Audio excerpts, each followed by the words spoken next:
On the American frontier, a cabin was never meant to be comfortable. It was meant to keep you alive.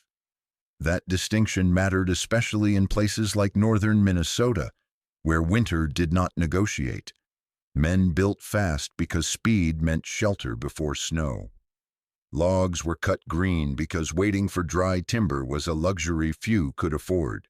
Walls went up, thick chinking was packed tight, and a stove was set in the center. If smoke rose from the chimney, the cabin was considered a success. That formula worked most of the time. But frontier success was measured by survival, not efficiency. Families accepted freezing floors, icy drafts, and sleepless nights as part of winter. If the water bucket did not freeze solid, they called it a good night. If it did, they shrugged and added more wood to the fire. This mindset shaped how cabins were judged. Thick logs meant strength. A bigger stove meant safety. More firewood meant preparedness. What few settlers questioned was where the heat actually went. Most cabins lost warmth not through the logs themselves, but through air movement. Cold air slipped in low through gaps in settling timber. Warm air escaped high through cracks no chinking could permanently seal. Every gust of wind turned the cabin into a pump, pulling heat out faster than a stove could replace it. The fire worked harder, not smarter. Wood disappeared quickly. Comfort never arrived. Yet this struggle was so common that it felt normal. Men compared winters the way soldiers compare battles, who burned the most wood, who slept the coldest, who endured without complaint. Discomfort became proof of toughness, and questioning the system sounded like weakness. The frontier rewarded habits that worked well enough to survive average winters. It punished innovation with ridicule. A man who followed tradition might suffer, but he would not be mocked. A man who built differently risked being called foolish long before winter proved anything. This was the world Larsson stepped into, a place where cabins were built to resist collapse, not to control heat, where fire was trusted more than walls, and where no one had yet learned that stopping cold air mattered more than feeding flames. That lesson would come later, and when it did, it would challenge everything the frontier thought it knew about warmth. Larsson did not stand out at first. He worked his land like everyone else.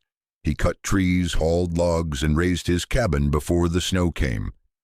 From a distance, his place looked ordinary. A simple 16 by 20 log structure, 8-foot walls, thick timbers, tight chinking, a stove set where it belonged. Nothing about it suggested trouble or brilliance. The difference showed up after the cabin was finished. Most men stopped building the moment the roof went on.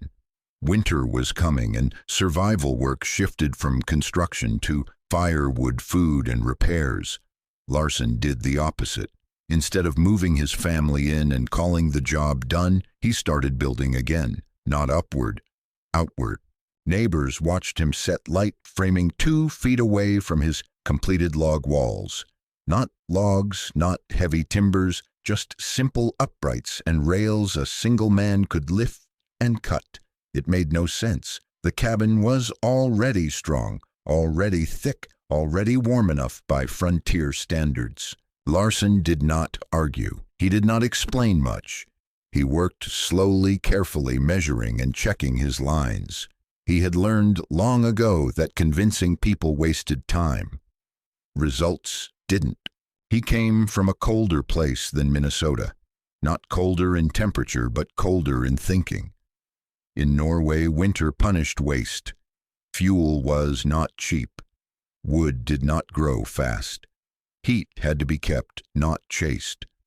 Homes were judged by how little they demanded, not how much they endured. Larsson brought that mindset with him. He did not see a cabin as a box to fill with fire. He saw it as a container that either held warmth or leaked it away. To him, logs were structure, not insulation. A stove was support, not the solution. Where others saw a finished home, Larsson saw an unfinished system. This difference mattered. On the frontier, speed was praised. Efficiency was misunderstood. Most men trusted tradition because it had kept them alive before. Larsson trusted principles because they worked regardless of habit. That quiet confidence unsettled people. It looked like hesitation. It looked like wasted effort. And when he began adding what looked like unnecessary structure around a perfectly good cabin, the settlement decided he had finally crossed the line between careful and foolish. Winter would decide which view was right. Framing a second structure around a finished cabin was strange enough. Wrapping that frame in wire mesh pushed it into the realm of public entertainment. The material was familiar to everyone in the settlement. Galvanized wire, 4-foot rolls. The same stuff used for chicken runs and rabbit pens. Practical, cheap, and never meant for houses. From the road, Larsson's cabin looked caged. Men slowed their wagons when they passed. Comments were shouted without malice but with certainty. Why spend money on wire when good chinking and a hot stove had always been enough? Why build something that looked like farm equipment instead of shelter? The jokes settled on one name, the henhouse cabin. Larsson did not react. He kept stretching the mesh tight, fastening it every handspan so it would not sag. He worked like someone following instructions only he could see. When the wire was finished, the cabin wore its strange shell, evenly clean lines wrapped around rough-hewn logs. Then he began filling it. Wagon after wagon of dry autumn leaves arrived. Oak, maple, birch, leaves dry enough to crackle when handled. Pine needles followed, scattered through the layers so the leaves would not collapse into a solid mass. The work was slow and repetitive. Every armload was pressed into the 2-foot cavity between logs and mesh. No shortcuts, no empty spaces. This was the point where concern replaced humor. Leaves were not lumber. Needles were not insulation by frontier logic. They belonged on the forest floor, not around a family's home. It looked fragile, temporary, almost childish. Strength settlers believed came from weight and mass, from thick walls and solid joints. This was the opposite. A few men asked what he was doing. Most did not wait for the answer. Larsson gave a simple explanation when pressed. Same idea as an ice house. 2 walls, dry packing in between. Cold stays out, heat stays in. The words landed flat. Ice houses kept things frozen. Cabins needed fire. Everyone knew that. What offended common sense was not the materials. It was the idea that heat could be protected instead of replaced. That warmth could be held without more firewood. On the frontier, fire was control. Without it, people died. By choosing leaves over logs, wire over weight, Larsson challenged that belief. And in a place where tradition kept people alive, challenging, it looked reckless. The cabin stood there, wrapped and filled, waiting for winter to pass judgment. What Larsson understood and his neighbors did not was that the leaves were not the point. Air was. Dry leaves and pine needles mattered because of what they trapped. Each leaf held pockets of still air. Each needle helped keep the mass from collapsing under its own weight. Together they created millions of tiny spaces where air could not move. And when air cannot move, heat cannot escape easily. Frontier builders focused on material thickness. They believed that more wood meant more warmth. In reality, solid wood conducts heat far better than trapped air. A thick log slows heat loss, but a moving draft defeats it every time. Wind steals warmth not by cooling the wood, but by replacing warm air with cold over and over, without rest. Larsson's system stopped that exchange. The wire mesh was not there for strength. It was there to hold shape. It kept the insulation in place while allowing the outer layer to breathe. Moisture could escape. Wind could pass through without reaching the log walls. What mattered was that the air inside the cavity stayed still. This idea was old but forgotten on the frontier. Ice houses used the same principle. So did root cellars and cold storage sheds. Builders packed sawdust, straw, or bark between walls to slow heat movement. The goal was never thickness, it was separation. Larsson applied the principle in reverse. Instead of keeping ice frozen through summer, he kept warmth alive through winter. The key rule was dryness. Wet leaves collapse. Moisture destroys air pockets. That is why he rejected anything damp. That is why he capped the cavity under the eaves. The insulation had to stay light and dry to work. If it failed, the entire system failed. To his neighbors, the work looked unnecessary. To Larsson, it was precise. He wasn't adding heat. He was reducing loss. Every hour spent packing leaves saved days of cutting firewood later. This was the part no one wanted to hear. Fire was visible. Insulation was not. A roaring stove felt like control. Still air felt like theory. But winter does not reward effort, it rewards results. By the time snow piled against the wire mesh, the cabin wore its insulation like a coat. Bulky, quiet, and unremarkable. Inside, something important had changed. The constant whisper of drafts was gone. Candles burned steady. Floors stopped breathing cold. The cabin was no longer fighting winter, it was ignoring it. Most frontier cabins failed for one simple reason: air moved too easily through them. Cold itself is not the real enemy. Moving air is. When cold air slips into a cabin low and warm air escapes high, the structure becomes a pump. Every gust of wind pulls heat out and replaces it with cold again and again. No stove can win that fight for long. Settlers blamed weak stoves or poor fuel. They cut more wood. They burned it faster. They fed fires every half hour and still watched frost creep across the floorboards. The harder they worked the stove, the more air it pulled through the cabin. Heat rose, escaped, and was replaced by colder air rushing in through gaps that no amount of chinking could permanently seal. This is why thick logs alone never solved the problem. Wood slows heat loss, but it does not stop air movement. As green logs dried and shrank, gaps opened. Moss and clay cracked. Wind found paths no eye could see, but every body could feel. The result was constant circulation. Warm air rose and left. Cold air entered and pooled along the floor. Families learned to live with frozen toes and burning faces.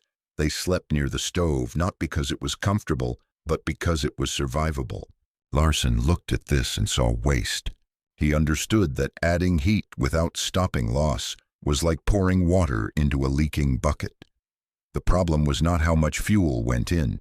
The problem was where it went after it burned. By blocking wind before it reached the log walls, his outer layer broke the cycle. Cold air could move through the mesh, but it could not reach the structure. Warm air inside had nowhere to escape. The cabin stopped breathing. This changed everything. A stove that once struggled became sufficient. A small fire became meaningful. Body heat mattered again. The cabin no longer depended on constant attention to stay livable. Most settlers never framed the problem this way. They trusted fire because fire was visible. Drafts were invisible. You could not point at them. You could only feel the result. Larsson built for physics, not habit, and when winter arrived in full force, that choice would separate inconvenience from danger and survival from failure. January 12th began like many winter days in northern Minnesota. Cold but familiar. The morning air sat near zero. Men went out to tend animals and split kindling without extra concern. This was weather they understood, weather they believed they had already prepared for. By midday, snow started falling, light at first, manageable, the kind that promised a quiet evening indoors. Then the wind shifted. It came hard from the northwest, carrying air that had crossed hundreds of miles of frozen ground. The temperature dropped fast. Snow turned sideways. Visibility collapsed. Landmarks vanished. The storm stopped being weather and became a threat. In conventional cabins, failure began immediately. Wind found every weakness. It pushed through gaps between logs. It forced cold air in at floor level and pulled warm air out near the ceiling. Stoves burned hot, but the heat would not stay. Families fed fires, constantly watching warmth rise and disappear as fast as they could create it. By evening, water buckets skimmed with ice. Floors turned bitter, breathing hurt. People abandoned outer rooms and crowded close to the stove, wrapping children in quilts and making calculations no one wanted to make. How much wood remained? How long could they keep feeding the fire? How cold could it get before survival itself was at risk? This was not discomfort, this was danger. Men who had survived winters before recognized the signs. This was the kind of storm that killed the unprepared. Not quickly, slowly, through exhaustion, fuel loss, and creeping cold that never stopped moving. Across the settlement, cabins that had seemed solid revealed the same weakness. They leaked air, they leaked heat, they demanded constant effort and gave little back. And then there was the wire-wrapped cabin. While neighbors fought the storm minute by minute, Larsson's cabin faced it differently. The wind howled outside, but it did not reach the logs. Cold air circled the outer shell and never touched the inner walls. Inside, the temperature fell slowly, then stopped falling at all. This was the moment theory stopped being an idea and became a verdict. Winter does not care why something was built. It only cares whether it works. Inside Larsson's cabin, the storm was present but distant. The wind could be heard, but it could not be felt. Snow struck the outer mesh and piled against it, yet the inner log walls remained untouched by moving air. There was no cold crawling across the floor, no sharp drafts cutting at ankles. The cabin did not fight the storm. It waited it out. Larsson moved through the rooms without urgency. He checked the stove, once adjusted the damper, and let the fire settle. It had been burning earlier in the day, but not hard.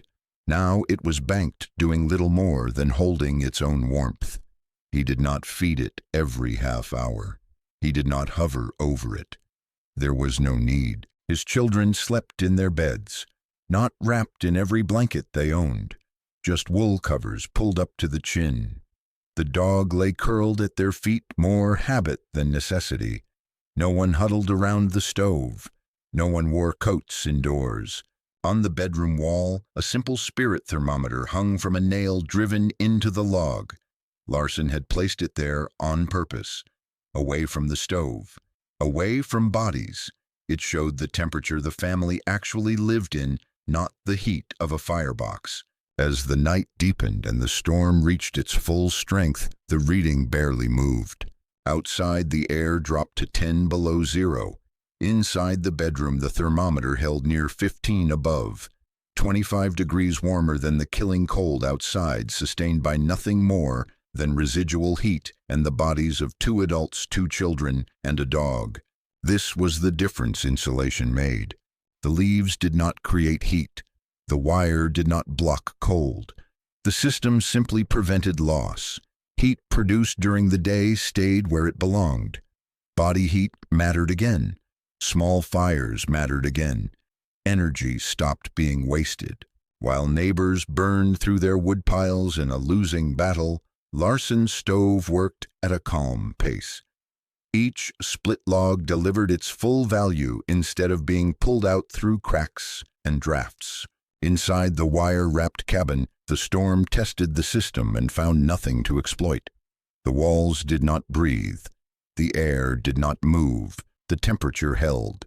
This was not comfort by modern standards, but by frontier standards, it was safety. And that margin, those 25 degrees, was the difference between enduring winter and being broken by it.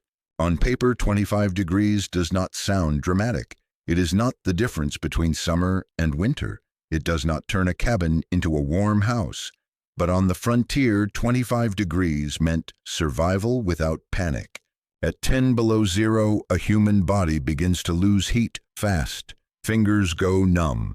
Breathing becomes work. Mistakes multiply. At 15, above the body can rest. Sleep becomes possible. Children stop shivering. Decision-making improves. That gap is where danger either tightens or loosens its grip.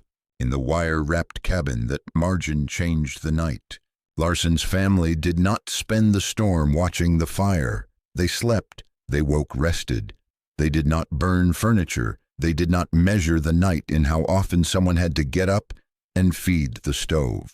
The cabin held steady without demanding constant labor. That was the real victory. In neighboring homes, heat was something that had to be fought for every minute. Men stayed awake to keep fires alive. Women rearranged bedding to protect children from creeping cold. Fatigue set in. Judgment suffered. Each hour burned more fuel and delivered less comfort. The storm exposed a hard truth. Heating is not about how much heat you make. It is about how much you lose. Larsson's cabin did not win because it was warmer. It won because it leaked less. The difference showed up in small, measurable ways. Clear windows instead of frozen glass. Water buckets that skimmed instead of solidified. Floors that chilled feet without injuring them. These details mattered. They told the body it was not in immediate danger. They allowed routine to continue. Cooking, sleeping, waiting. On the frontier, survival was often defined by endurance. This was different. This was control, not dominance over nature, but insulation from its worst effects. The thermometer did not argue. It did not care about tradition or opinion. It recorded what the building did when tested, and when the storm passed its peak, the reading remained the same. 25 degrees became proof. Not proof that Larsson was smarter than his neighbors. Proof that physics does not reward effort, it rewards design. And that sometimes the difference between life and loss is not strength but restraint. What Larsson built was not a miracle, it was a memory. In Northern Europe, winter construction had been shaped by scarcity for centuries. Wood was valuable. Fuel was limited. Mistakes were paid for slowly over long winters that did not forgive waste. Builders there learned early that the goal was not to overpower cold, but to avoid giving it access. Homes were judged by how little fuel they needed, not how much punishment they could endure. Double walls were common. Windbreaks were deliberate. Packed materials were chosen for their ability to trap air, not their weight. The idea was simple. If cold air cannot reach warmth, it cannot steal it. Fire was used carefully, not desperately. When Scandinavian immigrants arrived in America, much of that thinking was lost. The frontier rewarded speed. Land was abundant. Timber was everywhere. Cabins went up fast because survival demanded it. Techniques that required patience were set aside in favor of methods that worked quickly enough. Over time, those shortcuts hardened into tradition. By the late 1800s, American frontier wisdom had narrowed. Thick logs, tight chinking, bigger stoves, more firewood. That formula worked often enough to feel proven, but it was incomplete. Larsson had grown up around builders who understood wind as an enemy, not cold itself. He had seen storage buildings that kept ice through summer, using nothing more than sawdust and separation. He had lived in homes where drafts were treated as structural failures, not annoyances. So when he looked at an American log cabin, he did not see strength. He saw exposure. This difference in perspective mattered. Frontier builders trusted mass. European builders trusted layers. Frontier thinking focused on endurance. Old world thinking focused on efficiency. Neither was wrong, but one left no margin when conditions turned extreme. Larsson did not bring new materials. He brought old priorities. Control air. Keep things dry. Let insulation do its quiet work. Use fire as support, not as defense. That knowledge did not look impressive. It did not roar or glow. It did not make smoke. It sat hidden in leaves and needles, doing nothing visible at all. And that was exactly why it worked. When winter tested the settlement, it did not reward speed or strength. It rewarded the builder who remembered what others had forgotten. Warmth is not something you create. It is something you protect. The principle behind Larsson's cabin shows up everywhere once you know how to look for it. It is not uniquely human. It is not even architectural. It is biological. Animals that live through brutal winters do not generate extraordinary heat. They conserve it.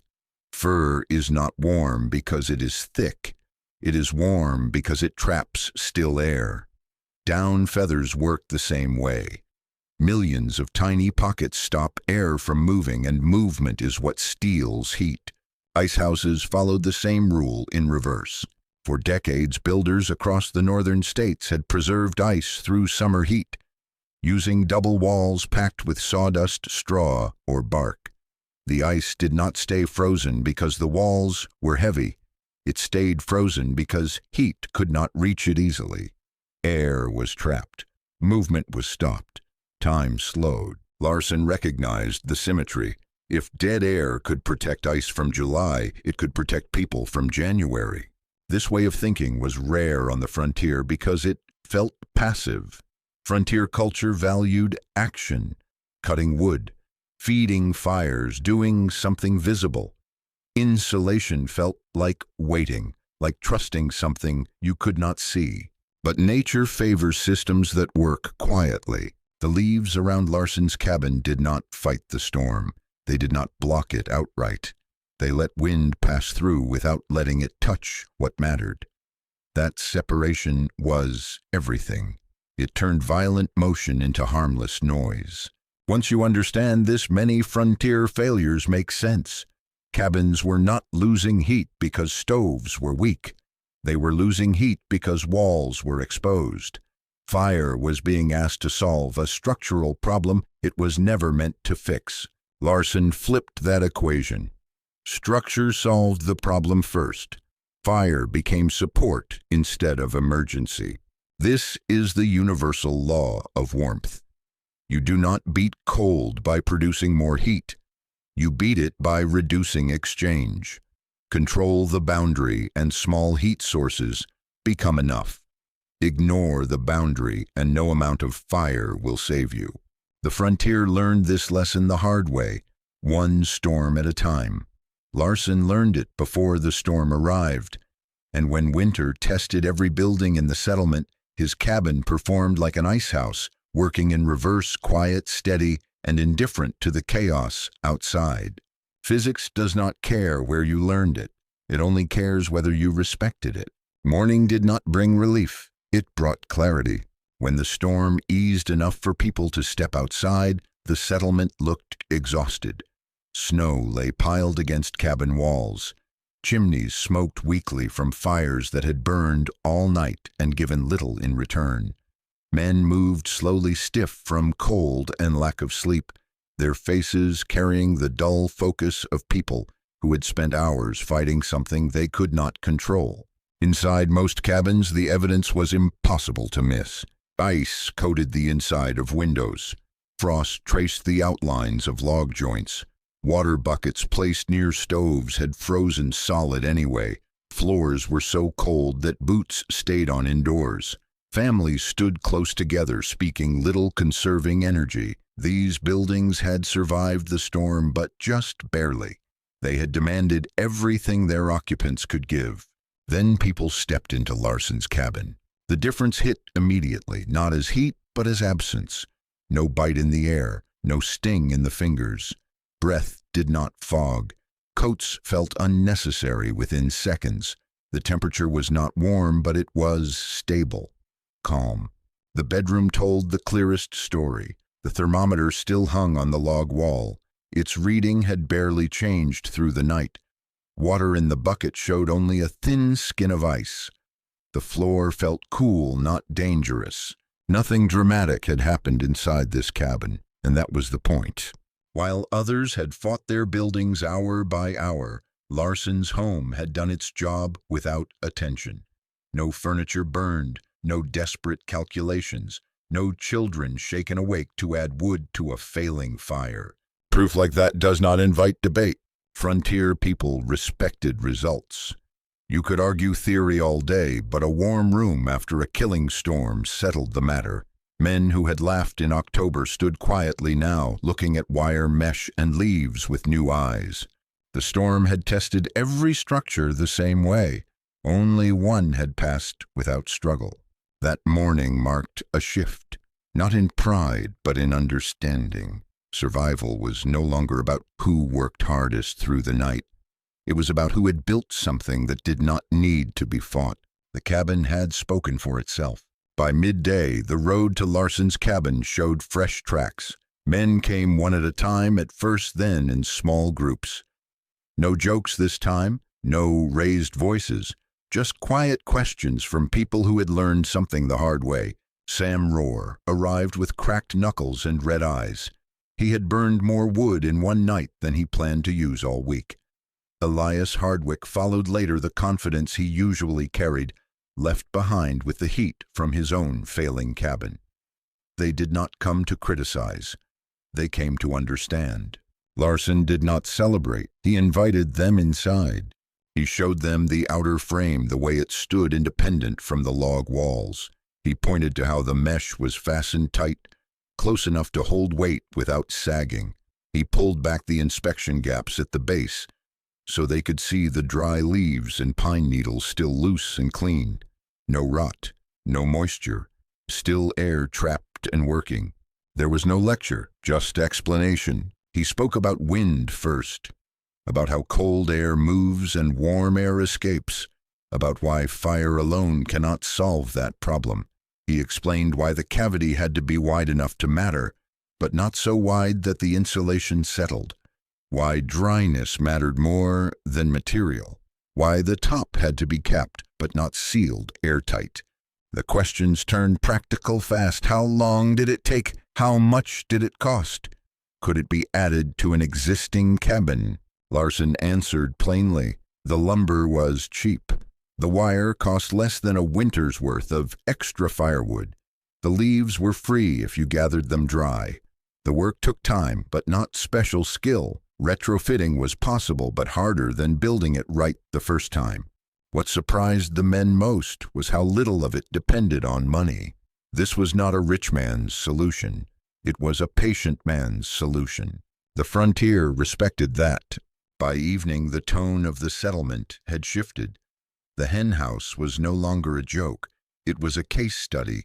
Men left carrying measurements instead of opinions. Winter had turned ridicule into curiosity, and curiosity on the frontier was the first step toward survival getting smarter.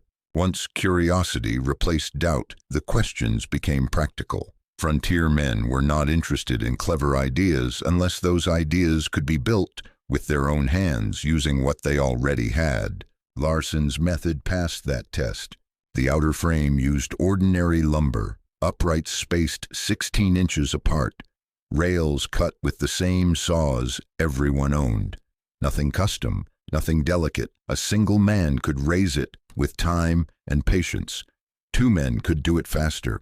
The wire mesh came in standard rolls from the general store. It did not need to be pretty, it needed to be tight, fastened often. Sagging ruined the system. Larsson emphasized that point.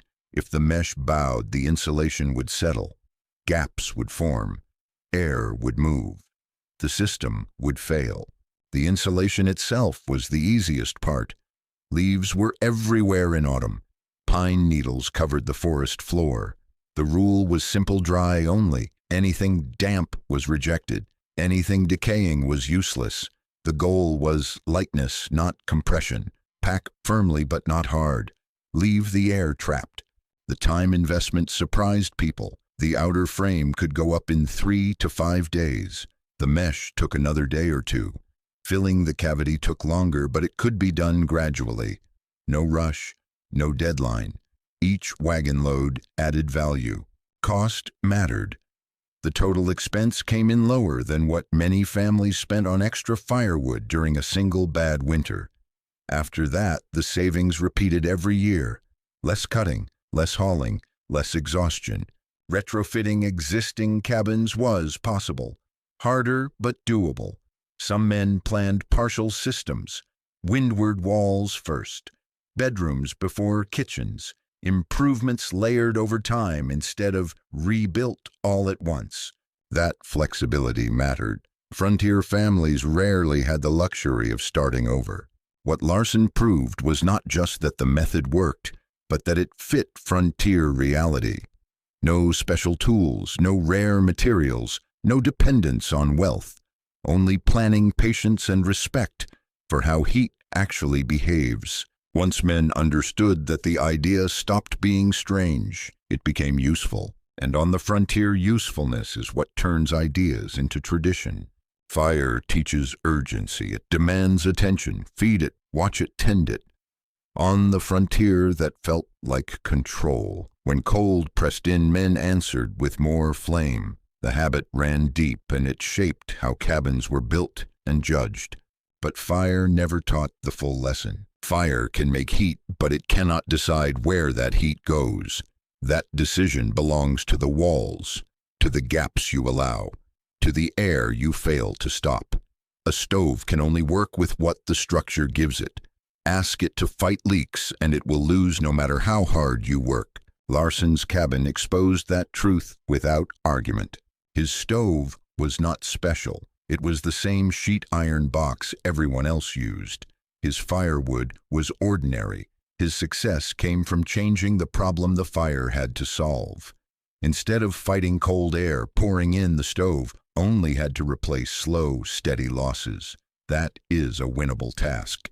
This is where many frontier cabins failed. Builders focused on equipment instead of envelope, on output instead of containment. They added bigger stoves, longer chimneys, better fuel, while leaving the same paths open for heat to escape. The storm proved that approach had limits. Larsson did not overpower winter. He reduced its access. That shift mattered more than any increase in fire size. It turned emergency heating into maintenance. It gave families margin instead of anxiety. The lesson applies far beyond cabins. Any system that leaks will exhaust the people trying to sustain it. Whether it is a building, a machine, or a way of living effort, alone cannot compensate for poor boundaries. Fixing the leak always beats adding more fuel. Frontier wisdom often celebrates toughness, long nights, hard work, endurance. But there is another kind of strength that looks quieter, the strength to step back, question habit, and redesign the problem instead of fighting it harder. Fire keeps you alive for the night. Structure keeps you alive for the winter. Larsson understood that, and once the settlement saw it proven, the lesson was impossible to forget. The storm of January 1888 passed, but it left something behind. Not damage, knowledge. Men rebuilt their confidence the way frontier people always did, by changing what failed. Outer frames appeared around cabins the following fall. Wire mesh became a common item at the general store. Leaves and sawdust were no longer seen as debris, but as tools. What had been mocked became normal. Larsson did not become famous. He did not write a manual. His reward was quieter than that. Fewer nights feeding the fire, less wood cut from frozen ground, a home that worked without constant struggle. That is the frontier rule that still matters. You do not survive by working harder than winter. You survive by refusing to give winter access. The best shelter is not the one that endures suffering, but the one that avoids it. Modern houses use different materials, but the principle has not changed. Insulation matters more than heating capacity. Sealing matters more than output. A system that holds energy makes small inputs effective. A system that leaks will drain even the strongest effort.